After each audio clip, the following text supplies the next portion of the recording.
It is December 17th, 2025. This man walks out of Aso Rock Presidential Villa in Abuja. His name is Engineer Farouk Ahmed. 72 hours ago, he was one of the most powerful regulators in Africa, leading the Nigerian Midstream and Downstream Petroleum Regulatory Authority. He controls who imports fuel into a nation of over 200 million people. Hours before his crucial sit-down with the president, Aliko Dangote, that is Africa's richest man, had submitted a formal petition to the Independent Corrupt Practices Commission, alleging that Ahmed spent over $7 million educating his children in Swiss elite schools while earning a civil servant salary. Now, even though Ahmed denied those allegations, the accusations must have touched some nerves. After a closed-door meeting with President Bola Tinubu, Ahmed tendered his resignation as head of the Nigerian Midstream and Downstream Petroleum Regulatory Authority, his career seemingly over. Ahmed had been appointed just 4 years earlier by former President Muhammadu Buhari to regulate Nigeria's downstream petroleum sector under the newly enacted Petroleum Industry Act. By all visible metrics, he was a qualified technocrat. 34 years in the petroleum industry, trained at Southern Illinois University and Oxford's Institute of Petroleum Studies, with stints managing Nigeria's petroleum products marketing company. Yet, within 72 hours of Dangote's public allegations, which followed months of escalating accusations about import licenses, product quality disputes, and regulatory sabotage, Ahmed was gone. But reducing this story to the fall of just one man will mean missing the full picture. Ahmed's resignation merely lifted the veil on Africa's most lucrative extraction scheme. A system where Nigeria, a nation pumping around 1.4 million barrels of crude oil from beneath its swamps every single day, allegedly spent over $18 billion since 2021 importing refined fuel. A system where 4 state-owned refineries with combined capacity of 444,000 barrels per day produce exactly 0 barrels of usable fuel. A system where $18 billion vanished into maintenance contracts that maintained nothing. A system that made certain people very, very rich. And when Africa's richest man built a $20 billion refinery to break that system, it fought back.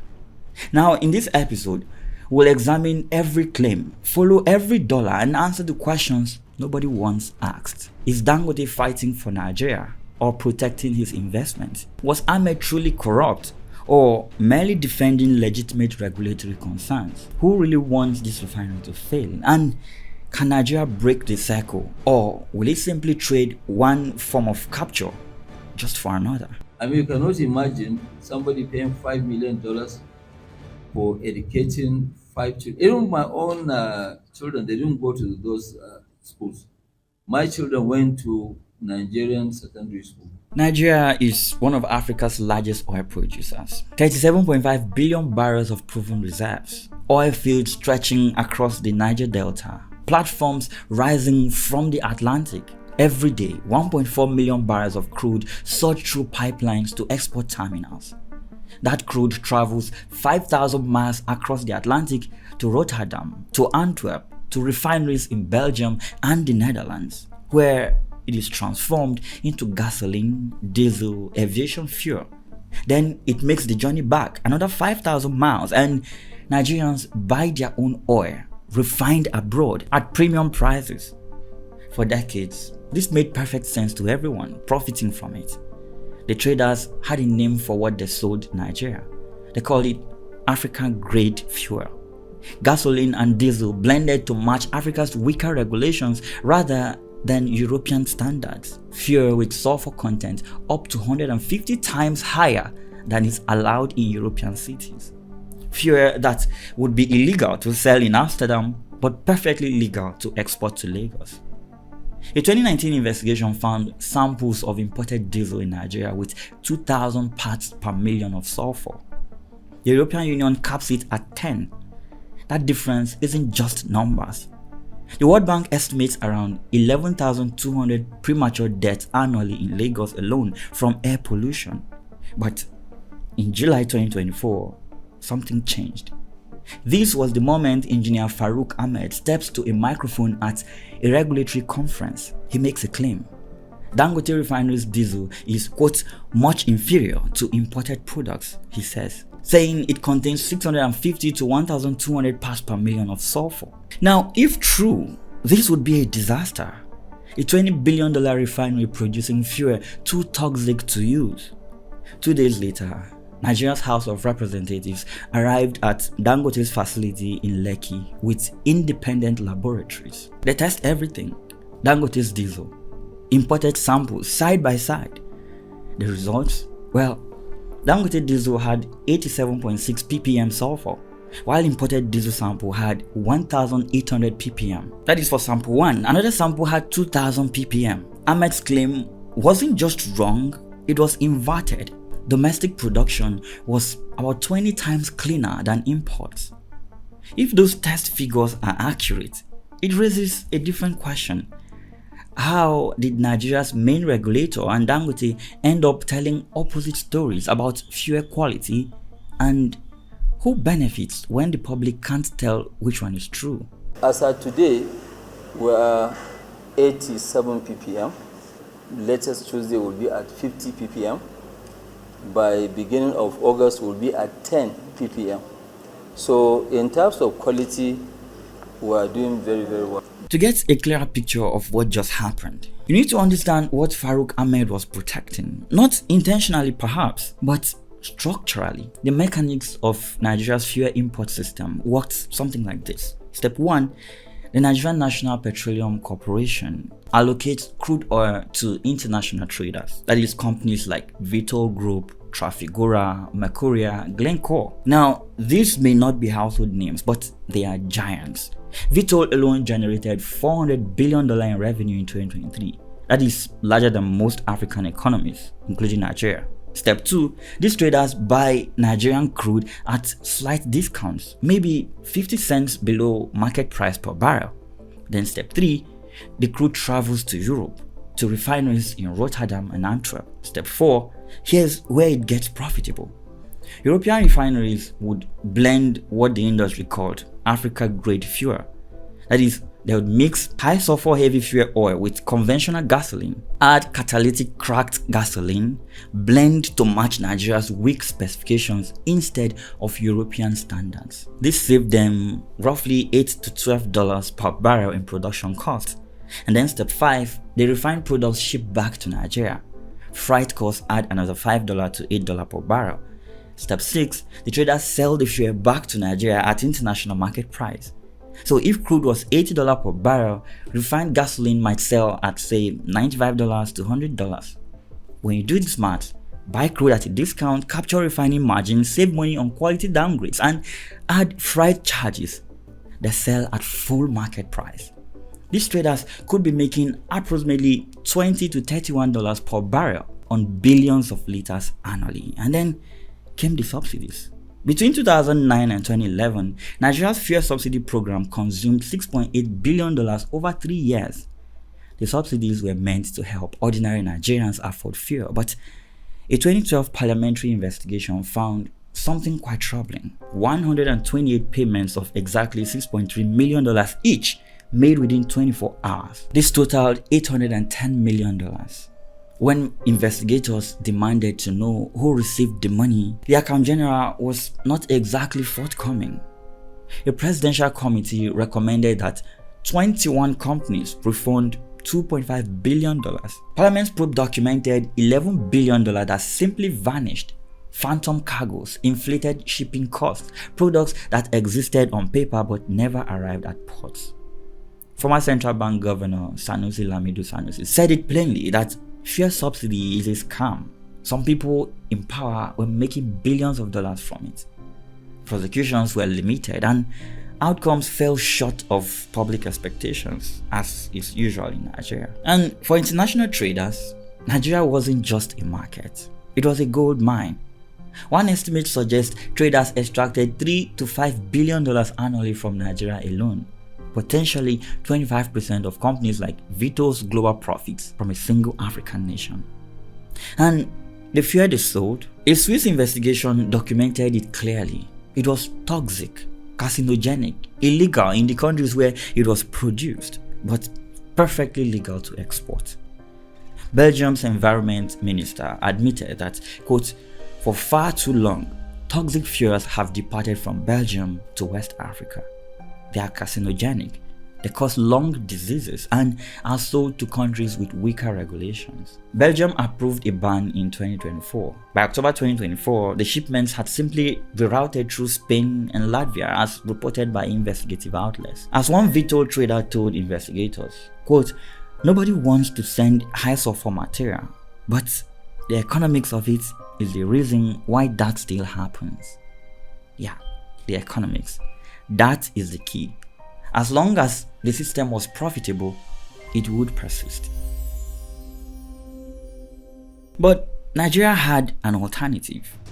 4 refineries built between 1965 and 1989 with combined capacity of 444,000 barrels per day, enough to supply the entire country. In December 2024, their combined output was 0. How does that happen? How do you spend $18 billion on maintenance across 2 decades and produce nothing? Well, let's look at one of these contracts. In 2021, the Nigerian government awarded $1.55 billion to an Italian company called Mare Techimon to rehabilitate the Port Harcourt refinery. That is more than enough to build a brand new 150,000 barrel per day facility. But let's focus. The contract promised completion by 2023. When 2023 came, the refinery ran briefly at 60% capacity, then it shut down again. 2024, more maintenance, more money, brief test runs, and then shut down again. Total money spent on Port Harcourt alone is $6 billion since the year 2000. Kaduna Refinery consumed $740 million in repairs since 2015, 0 sustained production. Warri Refinery $657 million, sporadic operation, frequent shutdowns. For comparison, Dangote built the largest refinery in Africa, 650,000 barrels per day, for $20 billion. The Nigerian government, on the other hand, spent nearly the same amount maintaining 4 refineries that produced nothing. A 2015 audit found that Nigeria's Petroleum Corporation paid itself $430 million for 10 billion liters of fuel that were never delivered. The fuel existed only in accounting ledgers. The Economic and Financial Crimes Commission, on its part, recovered $10 million and 5 billion naira from officials involved in refinery fraud. In one case, investigators allegedly found 80 billion naira in a single former managing director's account. His official salary during his entire tenure was reported to be around 350 million naira, less than half of 1% of what they found. He claimed this was legitimate compensation. Yeah. The prosecution filed charges. Key witnesses recanted. The case collapsed. So, was this incompetence or by design? The answer probably doesn't matter. The effect was the same. Nigeria's refineries stayed broken and imports kept flowing. That was the system. We are going to put a professional operations and maintenance company to manage the refinery when it has been rehabilitated. In 2013, Aliko Dangote decided to throw his hat in the ring. He announced a project that violated every rule of the Nigerian political economy. He would build Africa's largest refinery with private capital. He would end import dependency. He would restructure a market that had enriched traders and officials for decades. Everyone said it was impossible. The construction took over a decade. The cost ballooned from $9 billion to $12 billion to ultimately $20 billion. But on May 22, 2023, President Muhammadu Buhari commissioned the Dangote refinery at Lekki, the largest single-train refinery in Africa and Europe. By January 2024, diesel production begins. September 2024, gasoline flows from a Nigerian refinery for the first time in 28 years. The economics were straightforward. Eliminate the Atlantic round trip, capture refining margins domestically, save foreign exchange, reduce pump prices. At full capacity, it could supply 100% of Nigeria's gasoline demand. But from the very moment production began, the refinery faced a problem that shouldn't exist. It couldn't get Nigerian crude. Yet, it sounds absurd. Nigeria produces 1.4 million barrels daily. Dangote needs 650,000 at full capacity. Simple math says Nigeria could supply him entirely and still export 750,000 barrels.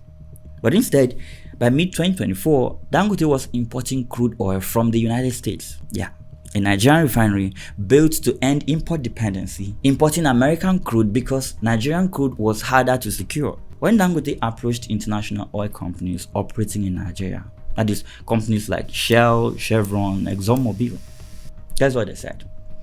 They either charged premiums of $3 to $6 per barrel above market prices, or redirected him to their international trading arms, or simply said crude was unavailable.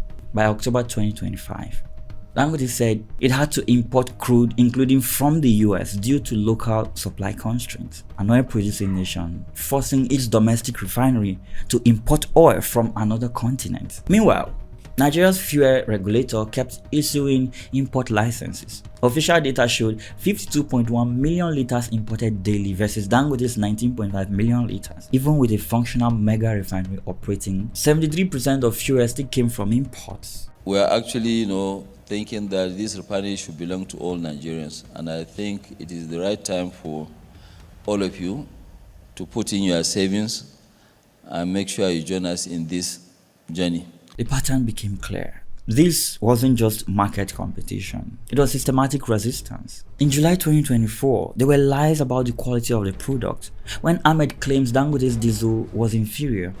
Testing proves imports are 20 times dirtier. August 2024, crude supply throttling continues. Dangote was forced to buy American crude at premium prices.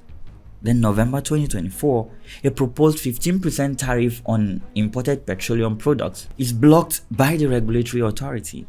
The rationale stated was consumer protection, whatever the hell that meant. The resulting effect was imported fuel remains price competitive with domestic refining. Throughout 2024 and into 2025, import licenses continue flowing. Dangote storage tanks reportedly sit at capacity with products waiting for buyers while marketers wait for subsidized imports. Each move seemed calculated. Not to destroy the refinery, that would be too obvious, but to constrain it, keeping it operating below capacity. Maintain import alternatives, prevent monopoly, yes, but also preserve the import system's profitability. And then there was the uncomfortable truth that nobody wanted to discuss. Dangote refinery, as well as some modular refineries, like Walter Smith's refinery, Arade refinery, they're producing between 650 to 1,200 ppm. So in terms of quality, their quality is much, much inferior to the imported quality. Dangote, you see, didn't build this refinery out of patriotism. He built it because he saw a business opportunity. And his track record in other industries reveals exactly what kind of opportunity he saw. Now, let's look at Dangote Cement, for example. He controls a large portion of the Nigerian market. Profit margins are reported to be 44%. Compare that to global cement giants like Holcim, Hindenburg, Cemex, averaging 18 to 20% profit margins. Dangote's margins are double the global average. But how? Well, some key factors for high profit margins in 2025 are operational dominance. Dangote Cement maintains a massive market share in Nigeria, which allows for significant pricing power. Pricing adjustments is another point here.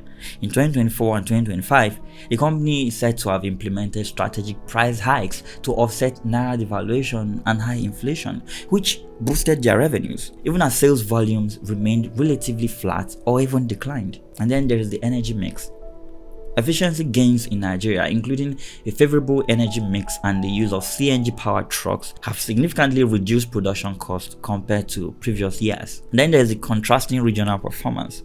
While Dangote's Nigerian operations are exceptionally profitable, East Pan-African operations outside Nigeria report much lower margins, averaging around 20.1% to 23.7%, bringing them closer to global industry norms. Many people have pointed to this as signs of his monopoly. In May 2024, Nigeria's parliament summoned Dangote Cement to explain its price increases.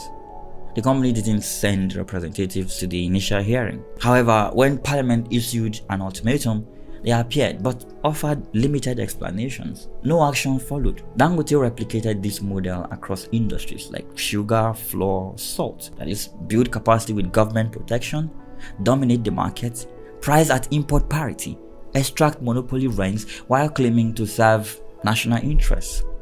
The refinery seems to follow this exact pattern. Capacity currently exceeds domestic demand by 44%. The strategy becomes obvious. Secure government restrictions on imports, capture dominant market share, price just below what imports would cost, extract billions. So the question becomes complicated.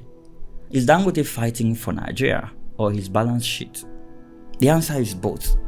And that is what makes this story quite difficult to tell.